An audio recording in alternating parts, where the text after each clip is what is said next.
तो hello everyone, this side doctor Vishal Jauhari और अभी आप देख रहे हैं एमबीबीएस मतलब जौहरी एमबीबीएस। और ये जो है अपने एंजाइम की थर्ड वीडियो है जिसके अंदर अपन आज बात करने वाले हैं अपने सारे एंजाइम के इनिबिशन के बारे में। और ये वीडियो जो है बहुत ज्यादा इंपॉर्टेंट वीडियो है बिकॉज यूनिवर्सिटी में इनिबिशन के ऊपर एक 5 नंबर का शॉर्ट नोट लिखने के लिए आता ही आता है। इसलिए आज की वीडियो बिल्कुल एंड तक देखना, क्योंकि वीडियो के एंड में मैं आपको ये भी बताऊंगा आपको किस तरीके से यूनिवर्सिटी एग्जाम में लिख के आने वाला है। सारे आपको मेरे नोट्स है ना वो मैं प्रोवाइड करवाऊंगा। देखो क्या होता है ना, पढ़ाते सभी हैं बट यूनिवर्सिटी में कैसे लिखना है और किस तरीके से एमसीक्यू पूछे जाते हैं ये सारी चीजें जौहरी एमबीबीएस से आपको बताता है। दैट इज वाई मैं आपको बोल रहा हूँ अभी मेरी पूरी सीरीज देखना। आप मात्र 7 दिन में पूरा बायोकेमिस्ट्री जो सीरीज के जरिए खत्म कर दूंगे। तो शुरुआत अपन करते हैं आज के अपने टॉपिक से, जो कि अपने होने वाला है एंजाइम इनिबिशन के ऊपर। तो कोई भी टॉपिक पढ़ने से पहले ना सबसे पहले तुम्हारे दिमाग में क्वेश्चन आना चाहिए कि अपने पढ़ क्यों रहे। अब तुम ये मत बोलना कि सर क्योंकि एग्जाम में आता है। मैंने ना तुम सोचा करो कि अपने टॉपिक पढ़ क्यों रहे। अगर तुम्हारे पास ये क्वेश्चन है तो तुम ना कोई भी टॉपिक रटोगे नहीं, तुम बड़े आराम से चीज को समझने लगोगे। अब देखो तुम्हें समझाने के लिए मैं तुम्हें कुछ इस तरीके से समझाऊं। देखो क्या होता है, किसी भी चीज की अति ना बुरी होती है। तुमने कहावत भी सुनी होगी, जैसे अगर तुम लोग ज्यादा खाने लगोगे तो क्या हो जाएगा, ओबेसिटी हो जाएगी, मोटे हो जाओगे, फूल के गुब्बारा बन जाओगे। कुछ लोग बहुत कम कम खाते हैं ना, पतले सुगड़े हो जाते हैं, पतले से होने लग जाते हैं वो लोग। लेकिन क्या होता है ना, अगर हम बैलेंस डाइट लेते हैं तो बिल्कुल अपना हेल्थ एकदम हेल्थी बॉडी अपनी रहती है, बिल्कुल ना फिट आप रहते हो। तो इशारा बिल्कुल आप समझ गए होंगे, जी हाँ मेरी ही बात कर रहा हूँ। तो जो क्या पार्ट मैं आपको बताना चाहता हूँ, क्या होता है आपको पता है अपनी बॉडी के अंदर एंजाइम है, वो कॉन्स्टेंटली वर्क करता है। अब जाहिर सी बात है अगर एंजाइम इसी तरीके से काम करता रहेगा तो वो क्या करेगा, अपने सबस्ट्रेट को किसमें चेंज करेगा, अपने वो सबस्ट्रेट को जो है प्रोडक्ट में फिर चेंज करता रहेगा। बट क्या होता है ना, एक टाइम के बाद अपनी बॉडी को वो प्रोडक्ट नहीं चाहिए रहता। ये तो अपन प्रोडक्ट बना रहे हैं, एक टाइम के बाद बॉडी को इस प्रोडक्ट की नीड नहीं होती, तब अपन को क्या करना पड़ता है, एंजाइम की एक्टिविटी को रोकना पड़ता है, स्टॉप करना पड़ता है। सिंपल भाषा में बोलूं, एंजाइम को इनिबेट अपन का करना पड़ता है। इनिबेशन का मतलब होता है एंजाइम की एक्टिविटी को रोकना। तो अपन एंजाइम की मेनली एक्टिविटी को अपन क्यों रोकते हैं, क्योंकि अपन को फाइनल प्रोडक्ट अब अपनी बॉडी को नीड नहीं होती। अपनी बॉडी के अंदर ना जरूरत से ज्यादा एक्सेस में प्रोडक्ट ना बन जाए, अपन फालतू अपनी एनर्जी वेस्ट ना करें, इसलिए अपन जो है एंजाइम का इनिबेशन अपन करवाते हैं। अब बात आती है सर कितने प्रकार के एंजाइम के इनिबेशन होते हैं। सो मेनली अगर मैं आपको ना इसको डिटेल में पढ़ाता हूं तो मैं आपको बताऊं मेनली 2 प्रकार के एंजाइम के इनिबेशन अपन पढ़ने वाले हैं। यहाँ पे आपको मेरी स्लाइड में भी दिखने वाला है। तो एंजाइम इनिबिशन जो है ना 2 टाइप के होते हैं, एक अपना होता है रिवर्सिबल, दूसरा अपना होता है इरिवर्सिबल। अब बात आती है सर रिवर्सिबल एंजाइम इनिबिशन का मतलब क्या है। अब इसको ना तुम मेरे एग्जांपल समझो। जैसे लाइक कार है, कार में क्या होता है, ब्रेक होता है। अपन ने क्या करा, ब्रेक दबाया, गाड़ी रुक गई, ब्रेक से पांव उठाया, गाड़ी वापस चलने लगी। तो अपन ये रिवर्सिबल होता है। सिमिलरली ये वाला जो इनिबिशन है ना, ये भी अपना रिवर्सिबल इनिबिशन होता है। इसके अंदर अपन ना एंजाइम की एक्टिविटी को अपन रोक देते हैं, इनिबेट करवा लेते हैं। फिर थोड़े टाइम बाद अगर अपन को प्रोडक्ट चाहिए तो वापस अपन जो अपना इनिबेटर है उसको हटाएंगे तो एक्टिविटी वापस चालू हो जाएगी। तो अपना इरिवर्सिबल इनिबिशन है कार की ब्रेक की तरह। वही अगर हम बात करें इरिवर्सिबल इनिबिशन के अंदर तो यार ये बड़ा ही खराब होता है। अगर एक बार, अब देखो क्या होता है ना, इनिबिशन करवाना मतलब क्या होता है, मैंने आपको बताया इनिबिशन का मतलब होता है एंजाइम की एक्टिविटी को रोकना, उसको बोलते हैं इनिबिशन। अब जो करवाता है सबटाइम्स इनिबिशन उसको बोलते हैं इनिबेटर। अब क्या होता है ना, अब इरिवर्सिबल इनिबिशन में क्या होता है, अगर एक बार इनिबेटर एंजाइम से लग गया तो फिर वो दोबारा एंजाइम को फिर से एक्टिवेट होने नहीं देता, वो इरिवर्सिबल हो जाता है। मतलब फिर दोबारा से वो एंजाइम फिर से अपना काम में नहीं आने वाला, टोटली डिस्ट्रॉय हो गया। अब तुमने यार बहुत पहले एक एड भी देखी होगी टीवी की, इसमें था ना टाटा स्काई का एड था, किसको लगा डाला तो लाइव जिंगल आला। सिमिलरली इसके अंदर ये कि अगर इरिवर्सिबल इनिबिशन हो गया एंजाइम का तो एंजाइम का हो जाता है जिंगल डाला, वो टोटली तरीके से डिस्ट्रॉय हो जाता है एंजाइम, फिर वो किसी भी काम में नहीं आता वो एंजाइम, है ना, मतलब बेकार हो जाता है। अब कुछ बच्चे देखो, राहुल गांधी मत लिखना कमेंट में बेकार सुन के, मतलब वो किसी काम में नहीं आएगा ना।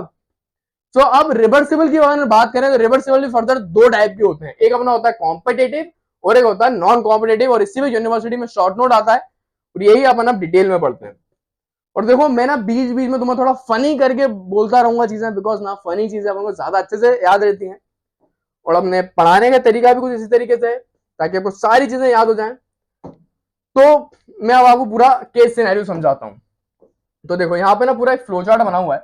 तो ये अपना क्या है, ये अपना एंजाइम है और आपको पता होता है एंजाइम में अपनी एक होती है साइड, इसको हम बोलते हैं एक्टिव साइड या फिर बाइंडिंग साइड। इसी बाइंडिंग साइड में अपना सबस्ट्रेट जो होता है वो अपना बाइंड हो जाता है और फिर वो अपना प्रोडक्ट में चेंज हो जाता है। ये मैंने इसकी पार्ट 1 में भी बता दिया था आपको।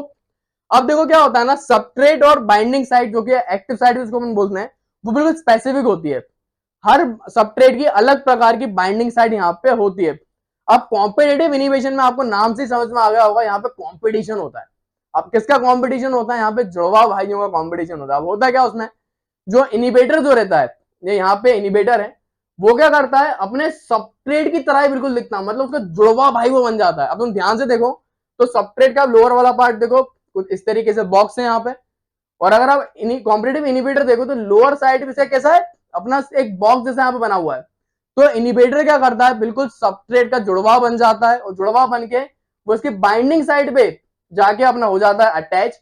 अब क्योंकि यहाँ पे इनिबेटर एंजाइम से बाइंड हो गया, तो जाहिर सी बात है सबस्ट्रेट फिर से बाइंड नहीं हो पाएगा, और सबस्ट्रेट बाइंड नहीं होगा तो प्रोडक्ट में चेंज नहीं होगा, तो इस तरीके से यहाँ पे इनिबेशन हो जाता है।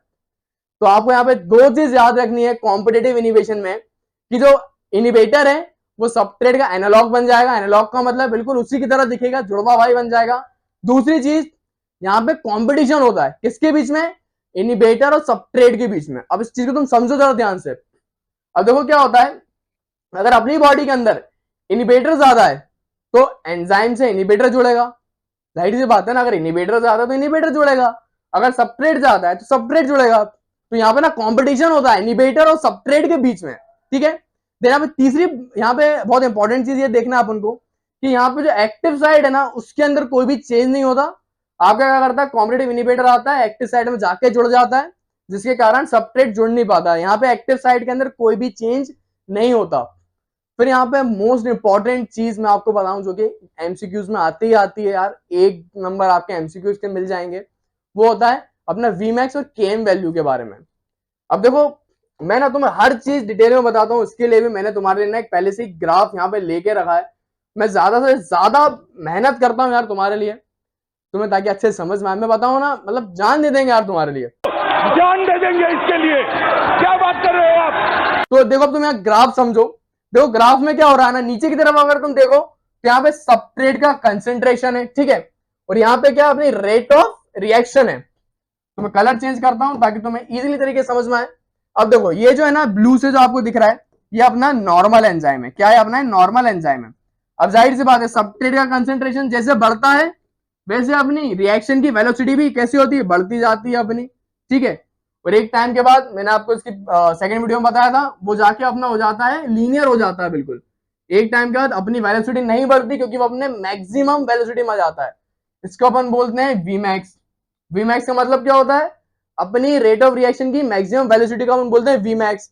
एक चीज होती थी हाफ ऑफ वीमैक्स, अब तुम्हें नाम से समझ में आ रहा होगा, अपनी मैक्सिमम वेलोसिटी के हाफ को, मैक्सिमम वेलोसिटी के हाफ को अपन बोलते हैं हाफ ऑफ वीमैक्स, जो कि यहां पे दिया हुआ है कुछ।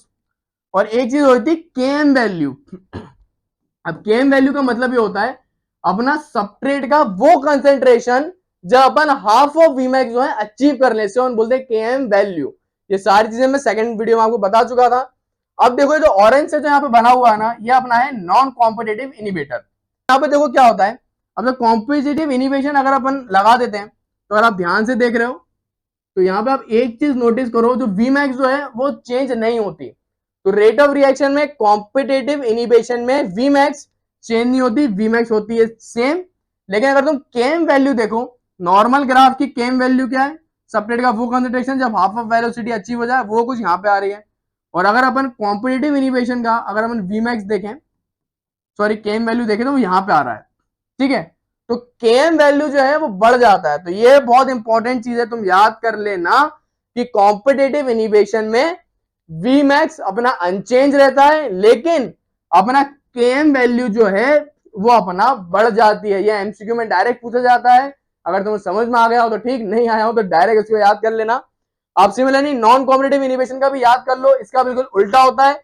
नॉन कॉम्पिटिटिव इनिबेशन में केएम वैल्यू सेम होती है और अपना वीमैक्स जो है डिफरेंट होता है। मैं तुम्हें ड्रॉ भी करता हूं। अब ये जो ग्रीन से जो है ना, ये नॉन कॉम्पिटिटिव इनिबेशन का ग्राफ है। अब तुम इसका अगर ग्राफ देखो तो तुम्हें क्लियरली दिख रहा है कि जो वीमैक्स जो है वो इसकी चेंज हो गई है, वीमैक्स घट गई है। पहले वीमैक्स यहाँ पे थी, नॉर्मल ग्राफ थी।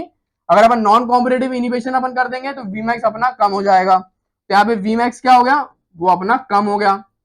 लेकिन केएम वैल्यू अगर तुम देखो तो केएम वैल्यू ना दोनों की सेम है, नॉर्मल की भी और अपनी जो नॉन कॉम्पिटिटिव इनिबेटर जो है उसकी भी, दोनों की केएम वैल्यू जो है सेम। अगर तुम ध्यान से देखो दोनों की केएम वैल्यू अपनी सेम हो जाती है। तो ये चीज जो है तुम डायरेक्टली याद कर लेना, एमसीक्यू में ये पूछा ही पूछा जाता है, ठीक है। तो बड़ी इजी चीज थी, मैं तुम्हें बड़े आसानी से समझा दिया ये। तो अपन आगे बढ़ते हैं इसके एग्जाम्पल्स के ऊपर कि सर कौन कौन से अपने नॉन कॉम्पिटिटिव के अपने एग्जाम्पल होते हैं। तो इसके लिए ना मैं तुम्हें स्पीड में सारे एग्जांपल यहाँ पे लिख देता हूं। मैंने आपके लिए सारे एग्जांपल यहाँ पे लिख दिए कॉम्पिटिटिव इनिवेशन के, और ये डायरेक्टली एमसीक्यू में भी पूछे जाते हैं यार, याद कर लेना। अब क्या होता है ना, अपना एक इनिवेटर रहता है, इसको हम बोलते हैं मेलोनेट। मेलोनेट क्या करता है, अपने सक्सिनेट डिहाइड्रोजनेस एंजाइम जो है उसको इनिवेट कर देता है। मेनली सक्सिनेट डिहाइड्रोजनेस एंजाइम का सेपरेट कौन रहता है, वो अपना रहता है सक्सिनेट। तो अपना मेलोनेट क्या करता है, सक्सिनेट की तरह दिखने लगता है और अपने सक्सिनेट डिहाइड्रोजनेस एंजाइम को इनिवेट करवा लेता है। तो मोस्ट इंपॉर्टेंट एग्जांपल है। फिर अपना एलोप्यूरिनॉल, ये अपने गाउट में अपन पढ़ेंगे। एलोप्यूरिनॉल क्या करता है, अपने ज़ैंथिन ऑक्सीडेज एंजाइम को जो है इनिवेट कर लेता है। मेनली ज़ैंथिन ऑक्सीडेज एंजाइम का सेपरेट क्या रहता है, वो अपना रहता है हाइपोज़ैंथिन।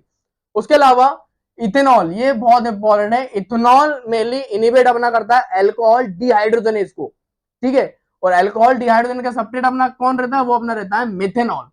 तो ये सारे के सारे मैंने आपको इसके मेन एग्जांपल बता दिए और यही आपके एमसीक्यू में भी पूछे जाएंगे। तो चलो अपन अब बात करते हैं अपने नॉन कॉम्पिटिटिव इनिवेशन के बारे में। तो बड़ा ही इजी था, मैंने आपको मैकेनिज्म बताया, फिर मैंने इसके आपको एग्जांपल बताया। बड़े ही आसानी से आपको समझ में आ गई होंगी सारी चीजें।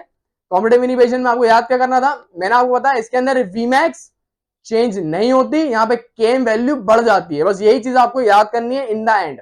उसके अलावा कॉम्पिटिटिव इनिवेशन के अंदर अपना जो इनिवेटर है वो सबट्रेट का एनालॉग होता है, सेम टू सेम वैसा ही दिखता है, जुड़वा भाई होता है उसका, और वहां पे एक्टिव साइट के अंदर कोई भी चेंज नहीं होता। भाई नॉन कॉम्पिटिटिव इनिवेशन थोड़ा अलग होता है, यहाँ पे नाम में लिखा है नॉन कॉम्पिटिटिव इनिवेशन, यहाँ पे कोई भी कॉम्पिटिशन नहीं है। मेनली यहाँ पे जो इनिवेटर जो रहता है ना, मैं अगर पेंसिल लूं यहाँ पे तो आपको अच्छा समझ में आएगा। मेनली इनिवेटर जो रहता है ना, ऊपर क्या हो रहा था, इनिवेटर अपना एक्टिव साइड में जाके बाइंड हो रहा था। बट नॉन कॉम्पिटिटिव इनिवेशन में क्या होता है ना, इनिवेटर जो है एंजाइम के एक्टिव साइड के अलावा अदर साइड में जाके बाइंड हो जाता है। अगर तुम यहाँ पे साइड में देखो, ये अपना ब्लू से एंजाइम है और यहाँ पे ये अपनी एक्टिव साइड है इसकी। तो इनिवेटर क्या करता है, अपने एंजाइम के एक्टिव साइड के अलावा अदर स्पेस में जाके बाइंड हो जाता है। और जैसे ही इनिवेटर जो है एंजाइम से बाइंड होता है, वो क्या करता है, अपने सबस्ट्रेट की जो साइट थे ना उसके अंदर चेंज ला देता है। जैसे कि अगर मैं आपको दिखाऊं, पहले अगर तुम देखो एंजाइम की एक्टिव साइट कैसी थी, अपनी ट्राइंगल शेप की थी। बट बाद में क्योंकि यहाँ पे इनिवेटर लग गया, तो इनिवेटर क्या करता है, उसकी एक्टिव साइट के अंदर चेंज कर देता है, और एक्टिव साइट जो है फिर रेक्टेंगल से आप देखो इस तरीके की होगी। एक्टिव साइट जो चेंज हो गई यहाँ पे। अब एक्टिव साइट चेंज होने से क्या हुआ, सबस्ट्रेट जो है वो अपना एंजाइम से अच्छी तरीके से बाइंड नहीं हो पाएगा और यहाँ पे इनिवेशन हो जाएगा। तो बड़ा ही इजी था, आपको यहाँ पे याद सिर्फ दो चीज यहाँ पे रखनी है कि यहाँ पे अपना इनिवेटर सबस्ट्रेट का एनालॉग नहीं है, कोई जुड़वा भाई नहीं है, वो एक्टिव साइट पे बाइंड नहीं होता, वो एक्टिव साइट के अलावा दूसरी जगह पे बाइंड हो जाता है। और इसके बाइंड होने से एंजाइम की एक्टिव साइट जो है वो चेंज हो जाती है, जिसके कारण सबस्ट्रेट जो है फिर वो एक्टिव साइट में बाइंड नहीं हो पाता और यहाँ पे अपना हो जाता है इनिवेशन। तो बड़े ही इजीली तरीके से मैंने आपको समझा दिया। ग्राफ में मैंने आपसे ये बोला था, इसके अंदर वीमैक्स जो है वो कम हो जाती है और केएम वैल्यू सेम रहती है। मैं दोबारा इसलिए रिपीट कर रहा हूं क्योंकि बहुत इंपॉर्टेंट चीजें हैं ये। देन इसके भी मैं तुम्हारे लिए ना स्पीड में एग्जांपल लिख देता हूं, और इसके एग्जांपल जो है ना वो बड़े ही इजी एग्जांपल है, और ये यूनिवर्सिटी में मतलब एमसीक्यू में इसके एग्जांपल पूछे भी नहीं जाते। मैं लिख और देता हूं तुम्हारे लिए। सो मैंने आपके लिए यहाँ पे स्पीड में दो एग्जांपल लिख दिए। तो इसके अंदर क्या होता है, जो फ्लोराइड जो रहता है ना, फ्लोराइड आयन पहला एग्जांपल है, वो क्या करता है, इनोलेज जो एंजाइम रहता है ना उसको जाके इनिबेट कर देता है। बहुत इंपॉर्टेंट एग्जांपल है ये नॉन कॉम्पिटिटिव का, ठीक है। अब क्या रहता है, जो फ्लोराइड आयन है वो इनोलेज के अपने एक्टिव साइड के अलावा दूसरी साइड में जाके बाइंड हो जाता है, जिसके कारण इनोलेज का जो एक्टिव साइड जो है वो चेंज हो जाता है और अपना यहाँ पे इनिबेशन हो जाता है। सिमिलरली तो अपना मर्क्यूरी जो है और दूसरे अपने जो हैवी मेटल जो रहते हैं वो क्या करते हैं, सेरीन कंटेनिंग अपने प्रोटीज एंजाइम को जो है वो इनिबेट करवा देते हैं। तो दो मोस्ट इंपॉर्टेंट अपने एग्जांपल थे। मैंने आपको कॉम्पिटिटिव नॉन कॉम्पिटिटिव दोनों बता दिया। अब मैं आपको बताता हूँ रिवर्सिबल। अब देखो मैंने तुम्हें फर्दर एक और चीज यहाँ पे एक्सप्लेन कर देता हूँ, मैंने तुम्हें वहां पे नहीं बताई थी।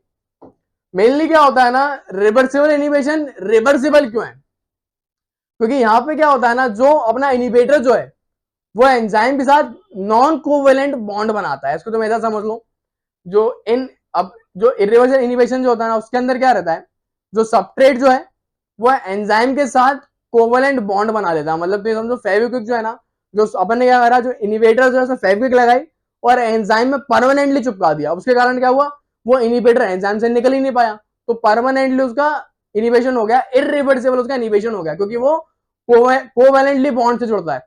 वहीं इरिवर्सिबल इनिबिशन के अंदर क्या होता है, नॉन कोवेलेंट बॉन्ड बनता है, तो आराम से बॉन्ड ब्रेक हो जाता है और बाद में फिर अपने फर्दर एंजाइम को यूज कर सकते हैं। तो यार रिवर्सिबल इरिवर्सिबल में बस इतना ऐसा ही था आपके लिए बताने के लिए। इसके एग्जांपल मैं अभी आपको नोट्स में दिखा दूंगा। फिर मैं आपको फर्दर एक और मोस्ट इंपॉर्टेंट इनिबिशन बता देता हूं, उसका हम बोलते हैं फीडबैक इनिबिशन। अब इसको ना मैं तुम्हें फिर से ना ड्रॉ करके बता देता हूं फीडबैक को। तो मैंने आपके लिए ना फिर से यहाँ पे एग्जांपल लिख दिया और मेरी ना वीडियो की लेंथ ना बढ़े, इसलिए मैं ये वाली क्लिप में तुम्हारे लिए कट कर देता हूं। अब देखो फीडबैक इनिबिशन का मतलब क्या होता है, ये भी अब तुम बोलोगे सर आपने हमें पढ़ाया नहीं, इसलिए मैं तुम्हें एक्स्ट्रा में पढ़ा रहा हूँ। फीडबैक इनिबिशन के अंदर क्या होता है, जो एंड प्रोडक्ट जो है ना वही इनिबेट करवा देता है अपने फर्स्ट एंजाइम को, या फिर जो भी एंजाइम जो रहते हैं रिएक्शन में उसको। अब क्या रहता है, अपन जब हीम का मेटाबॉलिज्म पढ़ेंगे, अपना जो बॉडी के अंदर हीमोग्लोबिन होता है ना, उसके अंदर दो पार्ट होते हैं, हीम और ग्लोबिन। तो हीम बॉडी में कैसे बनता है वो समझो। अब सक्सेनाइल कोएंजाइम में ग्लाइसिन, ये दोनों जुड़ते हैं in the presence of AL synthase, और एएल सिंथेस जो है ना फिर अपनी सीरीज में रिएक्शन चलाता है और बना लेता है हीम। अब हीम जो है वो अपना एंड प्रोडक्ट है, अपनी बॉडी में हीम बन गया। अब जब अपनी बॉडी को हीम बन चुका है तो फर्दर ये रिएक्शन क्यों करवाएगा, तो क्या करता है, हीम बड़ी चालाकी दिखाता है, हीम जाता है और ये वाला जो अपना एंजाइम है उसी को जाके इनिबेट कर देता है। जब कभी भी अपने रिएक्शन का एंड प्रोडक्ट ही अगर अपनी रिएक्शन के एंजाइम को इनिबेट कर दे, तो इसको अपन बोलते हैं फीडबैक इनिबेशन, कि प्रोडक्ट ने फीडबैक देके एंजाइम को इनिबेट कर दिया। अब मेनली हीम क्या कर रहा है, अपने जो एएलएस सिंथेस जो है उसको क्या कर रहा है, इनिबेट कर रहा है, तो ये एक तरीके से नेगेटिव काम कर रहा है, तो उसको हम बोलते हैं नेगेटिव फीडबैक। सिमिलरली अगर एंड प्रोडक्ट अपने एंजाइम की रिएक्शन को बढ़ाता तो वैसे अपन बोलते हैं पॉजिटिव इनिबेशन। जो भी एक्स्ट्रा में चीज थी मैंने तुम्हें पढ़ा दी। फिर एलेस्टोरिक इनिबिशन में एक चीज होती है, वो भी तुम सुन लो, ये बहुत आसान है। अब एलेस्टोरिक इनिबिशन के अंदर क्या रहता है ना, एंजाइम के अंदर दो साइड रहती हैं। अभी अपन ने मेनली क्या पढ़ा था, एंजाइम में एक होती है एक्टिव साइड, बट कुछ एंजाइम में एक और साइड होती है, हम बोलते हैं एलेस्टोरिक साइड। याद रखना, ये एक एंजाइम है, इसके अंदर एक एक्टिव साइड भी है और एक एलेस्टोरिक साइड भी है। तो यहाँ पे इनिबिटर क्या करता है, अपने एंजाइम में जो इसकी एलेस्टोरिक साइड जो थी वहां पे बाइंड हो जाता है। तुम यहाँ से देखो, यहाँ पे एलेस्टोरिक साइड है और ये इनिबिटर है, उसने क्या करा, इलेक्ट्रोनिक साइड पे जाके इनिबिटर बाइंड हो गया। अब क्योंकि अब इनिबिटर बाइंड हो गया, इनिबिटर क्या करता है, इसके एक्टिव साइड में चेंज कर देता है और फिर यहाँ पे सबस्ट्रेट बाइंड नहीं होता है। सिमिलरली आपको नॉन कॉम्पिटेटिव की तरह ही लग रहा होगा, बट यहाँ पे अंदर क्या है कि यहाँ पे एक साइड रहती है इलेक्ट्रोनिक साइड, वहां पे अपना इनिबिटर जाके लगता है, बस बाकी पूरा सिमिलर है, ठीक है। तो यहाँ पे यह है इलेक्ट्रोनिक इनिबिशन। सिमिलरली कुछ अपने यहाँ पे क्या रहते हैं, इलेक्ट्रोनिक एक्टिवेटर भी रहते हैं। मतलब यहाँ पे जैसे इनिबेटर है वैसे एक्टिवेटर रहता है, और एक्टिवेटर अगर एंजाइम में जुड़ेगा तब जाके एंजाइम वर्किंग में आएगा, तब जाके एंजाइम काम करेगा। तो यहाँ पे दोनों मैंने आपको बता दिया, इलेक्ट्रोनिक इनिबिशन और इलेक्ट्रोनिक एक्टिवेटर। अब बात आती है इसकी मेन चीज पे कि सर यूनिवर्सिटी में कैसे लिखना है, आप तो वो बता दो और अपने नोट्स प्रोवाइड करवा दो, तुम्हारा फेवरेट पार्ट मैं बता रहा हूं। तो देखो यूनिवर्सिटी में लिखने के लिए ना मैं तुम्हें बहुत बार बता चुका हूं, मेरी तुम पॉइंट में ही लिखा करो सारी चीजें। तो सबसे पहले तुम्हें करना क्या है, यहाँ पे अपनी हेडिंग डालनी है इनिबिशन की, ठीक है, और उसके अंदर फिर आपको यहाँ पे डेफिनेशन लिखनी पड़ेगी मेनली इनिबिशन होता क्या है। तो जैसा मैंने आपको बोला, पहले आप एंजाइम की हेडिंग डालना, एंजाइम इनिबिशन, फिर defined as substance which bind with enzyme and bring about a decrease in catalytic activity of the enzyme. मतलब कि वो सब्सटेंस जो कि एंजाइम पे बाइंड हो जाएंगे और उसकी एक्टिविटी को कम कर देंगे, उसको हम बोलेंगे एंजाइम इनिबिशन। बड़ा इजी है, इसकी डेफिनेशन लिख देना। फिर कैटेगरी लिखना, इरिवर्सिबल, मैंने आपको बताया इरिवर्सिबल कैसे होते हैं, नॉन कोवेलेंट से जुड़ते हैं। फिर आप कॉम्पिटेटिव लिख देना, जो मैंने आपको पढ़ा है ना सिमिलरली वो यहाँ पे लिखा है कि वो बिल्कुल एनालॉग की तरह होता है वगैरह वगैरह। फिर केम वैल्यू के बारे में लिखा होगा। ये सारे नोट्स ना तुम्हें नीचे डिस्क्रिप्शन में इंस्टाग्राम के लिंक है, वहां से मिल जाएंगे। सिमिलरली मैंने तुम्हारे लिए मॉड्यूल भी लिखी जिसका नाम है बायोकेमिस्ट्री 7 डे, वो भी डिस्क्रिप्शन पे है। अगर तुम्हें वो लेना है तो वो भी तुम डिस्क्रिप्शन से ले सकते हो। अब इसके प्री ऑर्डर चल रहे हैं। ये और ये वाले नोट्स और जो मेन नोट्स है ना उनमें बहुत डिफरेंस है। उसमें example, MCQ, how to remember, उसके सारे बॉक्सेस हैं। तो फिर आपको डायग्राम भी बनाना पड़ेगा, फिर नॉन कॉम्पिटेटिव की आप डालना हेडिंग, नॉन कॉम्पिटेटिव के बारे में लिखना। फिर ग्राफ बनाने हैं, अपने कॉम्पिटेटिव इनोवेशन का ग्राफ है जिसके अंदर वीमैक्स चेंज नहीं होती, और नॉन कॉम्पिटेटिव है जिसके अंदर वीमैक्स अपनी चेंज हो रही है। तो अपन आते हैं रिवर्सल इनहिबिशन के अंदर। रिवर्सल इनहिबिशन क्या होता है? यहाँ पे कोवैलेंटली बॉन्डिंग होती है, मैं पहले आपको बता चुका हूं। इसका एग्जांपल और देख लो। अब क्या होता है ना, जितने भी अपने सेरिन कंटेनिंग एंजाइम जो रहते हैं ना, उनको अपना डाई आइसो प्रोपाइल फ्लूरोफोस्फेट जो है वो अपना इरिवर्सिबली इनिबिट करवा लेता है। तो उसका बहुत इंपॉर्टेंट एग्जांपल है, एमसीक्यू में आ सकता है। देन अपना एसिटाइल कोलिन एस्टरेज जो है क्या करते हैं यार ना, पेनिसिलिन वाली एंटीबॉडी जो रहती है ना, वो इरिवर्सिबली अपने इनिवेट का अपना करवा लेती है। किसको? अपना एसिटाइल कोलिन एस्टरेज को। इससे क्या होता है ना, बैक्टीरिया की सेल वॉल नहीं बनती और बैक्टीरिया मर जाता है। तो ये भी बहुत इंपॉर्टेंट एग्जांपल हो गया। तो आपको इस तरीके से मेनली यूनिवर्सिटी एग्जाम में लिख के आना है। आपका एंजाइम की हेडिंग डालना, एंजाइम इनिवेशन की इरिवर्सिबल हेडिंग डालना, कॉम्पिटेटिव के बारे में लिखना, उसका एग्जांपल लिखना, नॉन कॉम्पिटेटिव के बारे में लिखना, उसका एग्जांपल लिखना, दोनों के ग्राफ बनाना। याद रखना, अगर एग्जाम में पूछा गया है तो एग्जामिनर को आपको सिर्फ ग्राफ दिखाना है, वो ग्राफ ही देखने के लिए आया है कि तुम्हें पता है कि नहीं पता रिलेशन। ग्राफ लिखना, इरिवर्सिबल लिखना, उसके एग्जाम्पल लिखना। तो मैं 5 में से मैं बता रहा हूँ 4.5 से 4 बिल्कुल आराम से मिल जाएंगे मेरे नोट्स के जरिए। सो वीडियो से हेल्प, तो वीडियो को लाइक करना, मेरे चैनल को सब्सक्राइब कर लो, इसी तरीके से सारी चीज आपके लिए लाने वाला हूँ। So thanks for watching, keep learning. Next video अपने होने वाली है इसके मोस्ट इंपॉर्टेंट पार्ट में, जो कि होने वाला आइसो एंजाइम्स एंड को एंजाइम्स। सो वो वीडियो देखने के लिए आप लिंक आई बटन में